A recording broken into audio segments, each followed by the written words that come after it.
trong từ đó cô nó khổ nhung ngon mền tèn tha tao viên miên một cái khác trong nồi từ đó sau cặp hiệp ân bởi dớt ban chia nó sụp cái chụp nhà mà hay cha sụp cái khơi mom mấy là khổ mom nó về để trên chỗ đào quay vài chục năm ấy cứ được đào hơn thòng đào mong là khổในขนมดอกโกสโบตรอยสารถิตจำสำคัญโดยเฉพาะแคลเซียมวิตามินดีโฟสฟอรัสและโปรตีนมาจำนวนทมทิศได้วิจัยที่ช่วยขนมเชื่อมระบบยังจำสมเลือกลางในขนมรูปเพศในแต่ละดอกบันยังเป็นเชื่อมคือยังสำนักแต่ละตัวเชื่อมนี่แบบจังวิจัยขนมเชื่อมผู้เชื่อมระบบยังรังม้วนกับเอาเชื่อมนั้นวิตามินสปอร์ตป่าของแห่งขนมสำหรับตัวดอกโก้หนึ่งได้ย้ำไปน่าละอเลยคุณ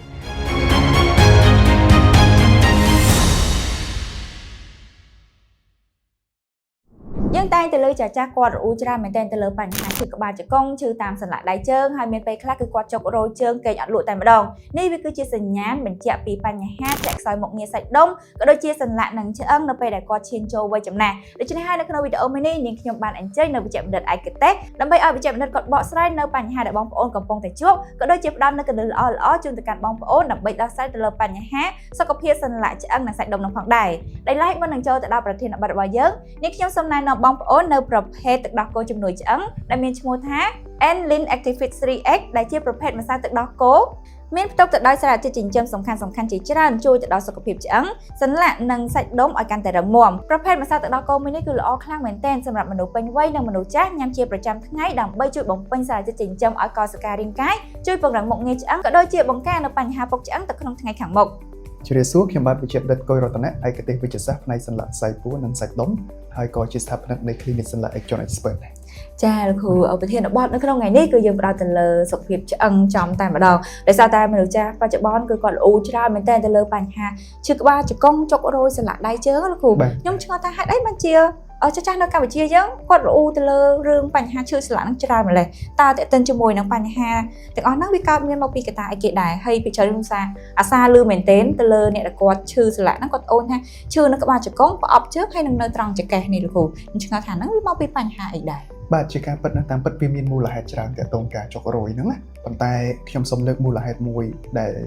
ชิมูลเหตุทมคือแต่ตรงแต่นั้นของบ้านในอาหารรูปทอมชิบะพวกแคลเซียมหรือกับวิตามินดีก็โดยเฉพาะโฟสฟอรัสและได้สารที่จำนวนในสมบูรณ์ในขนมตึกดอกโกมินในขนมสารที่สมตัวมินในขนมจะในอาหารเส้นกินได้ปัจจัยอยู่กับเราทมในขนมตึกดอกโกอายุสเก็ตเคยในขนมสกมาเยอะคือเอาเซอร์บานยำในตึกดอกโกเอาเฉยประมาณนี้แบบ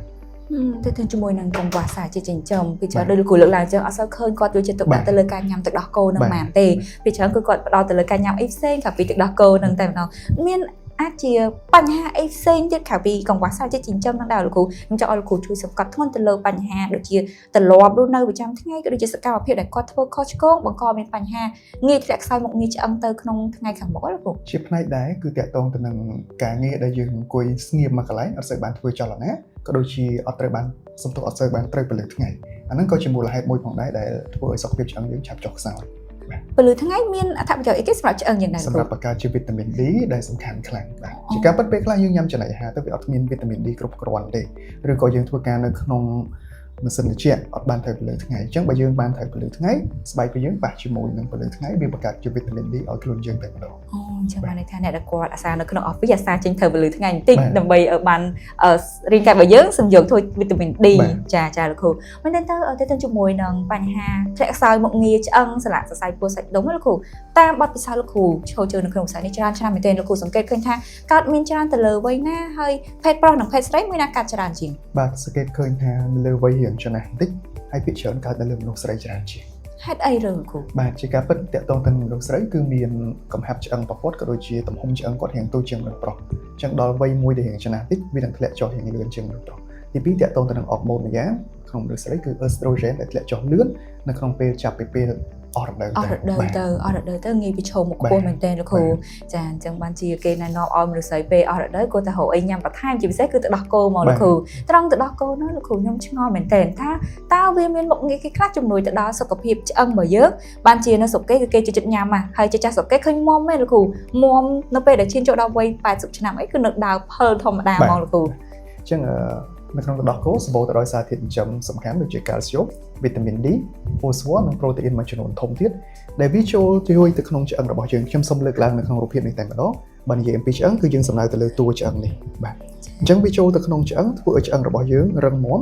កុំឲ្យឆ្អឹងហ្នឹងវាទៅជាស្ពោតប្រហោងខាងក្នុងបាទអញ្ចឹងនេះគឺជាចំណុចសំខាន់កាលបើសិនជាឆ្អឹងយើងស្ពោតប្រហោងខាងក្នុងយើងប៉ះទង្គិចអីតិចតួចគឺឆាប់បាក់ផុយតែម្ដងអញ្ចឹងមិនឃើញចាស់ពីច្រើននៅពេលដែលដួលបន្តិចឆ្អឹងគាត់ដូចផុយយកតែម្ដងគ្រូគឺមានបញ្ហាបាក់ចាលោកគ្រូខ្ញុំមិនលោកគ្រូសម្រាប់ទឹកដោះគោនឹងផងដែរបើសិនយើងនិយាយសកត់ចំពោះស្ត្រីដែលគាត់មានផ្ទៃពោះហើយនឹងមនុស្សពេញវ័យនិងមនុស្សចាស់គាត់គួរតែញ៉ាំបរិមាណណាដែលទទួលបានការជុំពេញលេញសម្រាប់សរីរាង្គកាយរបស់គាត់ជាប្រចាំថ្ងៃនិងបើសិនបើយើងគិតជាបរិមាណទឹកដោះគោយើងគួរញ៉ាំបរិមាណណាដែរលោកគ្រូបាទជាមនុស្សពេញវ័យដែលខ្ញុំសិក្សាជាប្រចាំក៏ដូចជាដោះស្រាយការងារជាមួយមនុស្សពេញវ័យគឺគេណែនាំឲ្យញ៉ាំចំនួន2កែវស្មើនឹងប្រហែល400មីលីលីត្រក្នុងមួយថ្ងៃបើយើងគិតជាបរិមាណកាល់ស្យូមសុទ្ធគឺត្រូវការក្នុងចន្លោះក្នុង800មីលីក្រាមទៅ1200មីលីក្រាមអានោះគឺជាបរិមាណពេញលេញតែម្ដងហើយបើសិនជាគាត់ជាកូនក្មេងវិញអញ្ចឹងយើងអាចចែកទៅតាមទំហំខ្លួនគាត់កាត់បន្ថយមានន័យបន្ថយតាមនឹងដូចជាមួយកែវឬក៏ចិត្តពេញមួយកែវឯតាមហ្នឹងអញ្ចឹងតាមទម្ងន់របស់គោខ្លួនបាទចាលោកគ្រូចាសម្រាប់ទឹកដោះគោនឹងដែរខ្ញុំឆ្ងល់ថាញ៉ាំពេលណាល្អទៅលោកគ្រូកាពិតញ៉ាំពេលណាក៏បានតែគេណែនាំឲ្យញ៉ាំពេលព្រឹកល្អបំផុតពួកពេលខ្លះបើសិនជាយើងញ៉ាំពេលយប់វាអាចប៉ះពាល់កាពះដោយសារជាតិកាល់ស្យូមមួយចំនួនអាចធ្វើឲ្យមានបញ្ហាអត់ស្រួលក្នុងកាពះដែរសម្រាប់អ្នកខ្លះចាប៉ុន្តែញ៉ាំ2កែវហ្នឹងយើងញ៉ាំទាំងពេលព្រឹកទាំង2កែវហ្មងមែនលោកអាចចែកជា2អាចពេលព្រឹកហើយមួយកែវទៀតអាចពេលល្ងាចបានប៉ុន្តែកុំយប់ខ្លាំងពេកមានន័យថាក្រោយពេលយើងញ៉ាំចំណីអាហារឬក៏មុនញ៉ាំចំណីអាហារតិចតួចអាចនឹងញ៉ាំមុនបាយល្ងាចបានលោកគ្រូចាលោកគ្រូចាតែទៅជាមួយនឹងទឹកដោះគោសំខាន់មែនទែនចឹងសម្រាប់បងប្អូនដែលគាត់ទស្សនាវីដេអូនេះគួរតែស្វែងរកទឹកដោះគោញ៉ាំឲ្យបានជាប្រចាំមែនទេលោកគ្រូទៅជាមួយនឹងទឹកដោះគោខ្ញុំឃើញអ្នកគាត់ត្រឡប់ញ៉ាំជាប្រចាំមកមិនត្រឹមតែជួយឲ្យសុខភាពគាត់មាំមួនឆ្អឹងមាំមួនទេវាអាចនឹងចូលទៅជួយលើកកម្ពស់សម្រស់គាត់បានមួយផ្នែកផងដែរឃើញអ្នកដែលគាត់ញ៉ាំដោះគោប្រចាំហ្នឹងស្អាតមែនទែនលោកគ្រូសាច់គាត់អមចង់ឲ្យលោកគ្រូជួយណែនាំបន្ថែមថាតើទឹកដោះគោមានតំណែងទំនងអីជាមួយនឹងលើកកម្ពស់ដល់សម្រស់របស់យើងដែរបាទគេសិក្សាទៅឃើញមានប្រភេទសារធាតុចិញ្ចឹមយ៉ាងឈ្មោះថា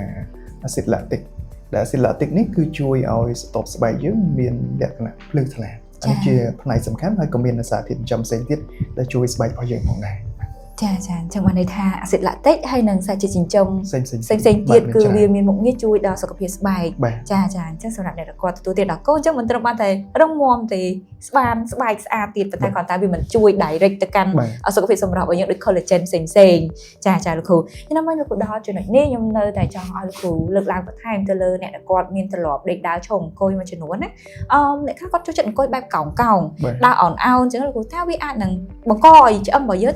ឆាប់ធ្លាក់ខ្សោយមុខងារទៅក្នុងពេលខាងមុខដែរអត់គូក៏ពិតទៅអត់តាក់ទងទេគ្រាន់តែថាពេលដែលតម្រង់ឆ្អឹងយើងរៀងអោនកោងវាគ្រាន់តែធ្វើឲ្យឆ្អឹងយើងនឹងរៀងមានទំនោរមួយគេហៅថាបើយើងនិយាយអំពីទំនាប់នេះវាងាយនឹងគៀបទៅលើ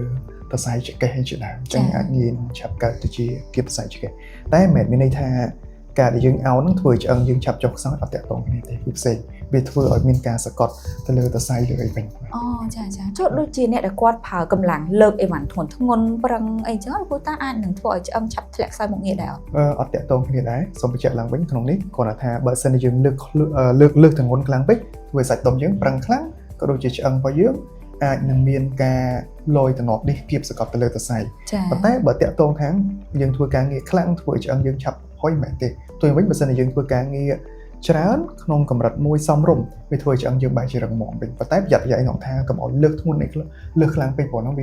លើសអំពីតម្រូវទម្ងន់ខ្លួនយើងដែរចាអញ្ចឹងសម្រាប់បងប្អូនមួយចំនួនដែលគាត់យល់ច្រឡំថានឹងធ្វើការធ្ងន់តិចខ្លាចមានបញ្ហាឆ្អឹងតែពិតវាអត់មានតាក់ទងគ្នាប្រហែលទេ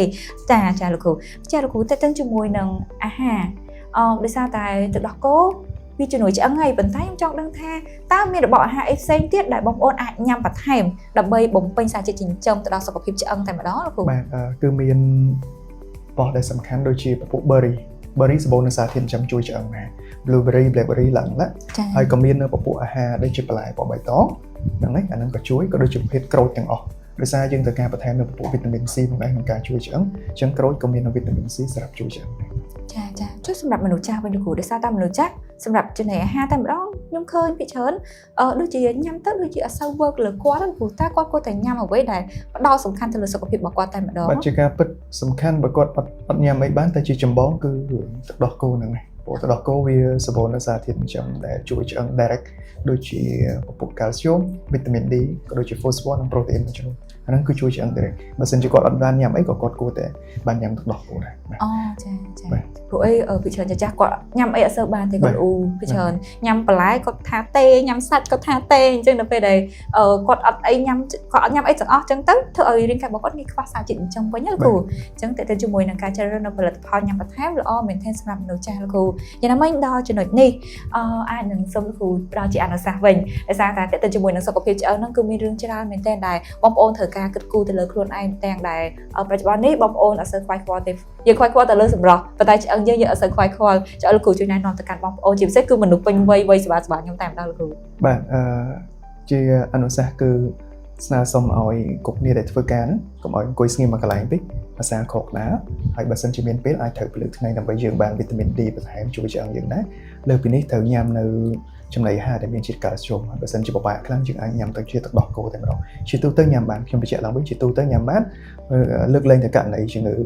ស្លាកមួយចំនួនទេអាហ្នឹងគឺដោយកម្រអាហ្នឹងយើងហាមមិនឲ្យញ៉ាំវិញវាខុសគ្នាអញ្ចឹងយើងអាចសុំញ៉ាំទឹកដោះគោទៅតាមបរិមាណដែលបានកំណត់ជូនប្រាប់ស្រាប់គឺ2កែវក្នុងមួយថ្ងៃចាលោកគ្រូចាអរគុណច្រើនមែនទេលោកគ្រូប៉ុន្តែលោកគ្រូទៅជាមួយនឹងការ check up សុខភាពឆ្អឹងពិនិត្យសុខភាពឆ្អឹងជាប្រចាំឆ្នាំតើវាអាចនឹងល្អដែរលោកគ្រូចំណែកមួយសំខាន់ដែរនៅពេលដែលបើយើងរៀងចំណាស់ទីចាប់ពី40ជាងឡើងទៅគួរណាស់តែអាចឆែកមើលកំហាប់ឆ្អឹងតាមរយៈម៉ាស៊ីន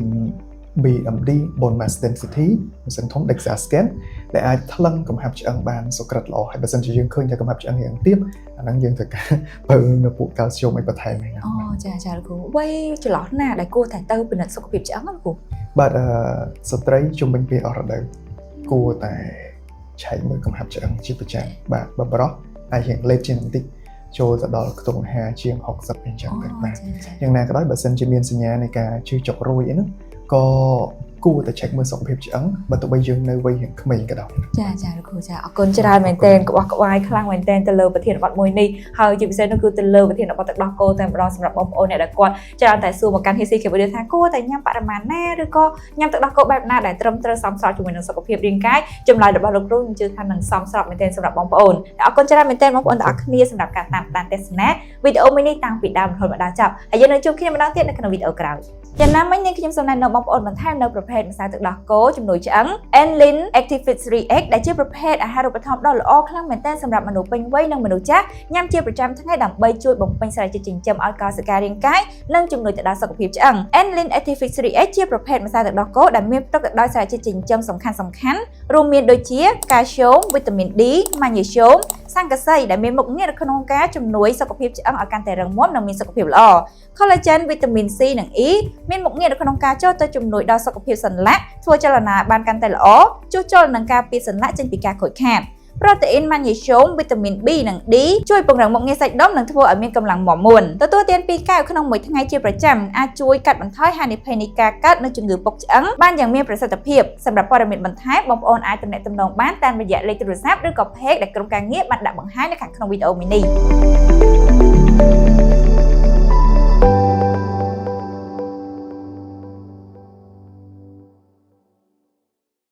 តើរាងកាយអ្នកកំពុងតែជួបបញ្ហាទាំងអស់នេះដែរឬទេសូមយកចិត្តទុកដាក់ពីបញ្ហាទាំងអស់នេះនិងគិតគូរពីសុខភាពរបស់លោកអ្នកពិសាទឹកដោះគោ Enlin Activate 3X មាន Calcium និង Protein ខ្ពស់ព្រមទាំង Collagen និងវីតាមីនច្រើនមុខឃើញប្រសិទ្ធភាពត្រឹម4សប្តាហ៍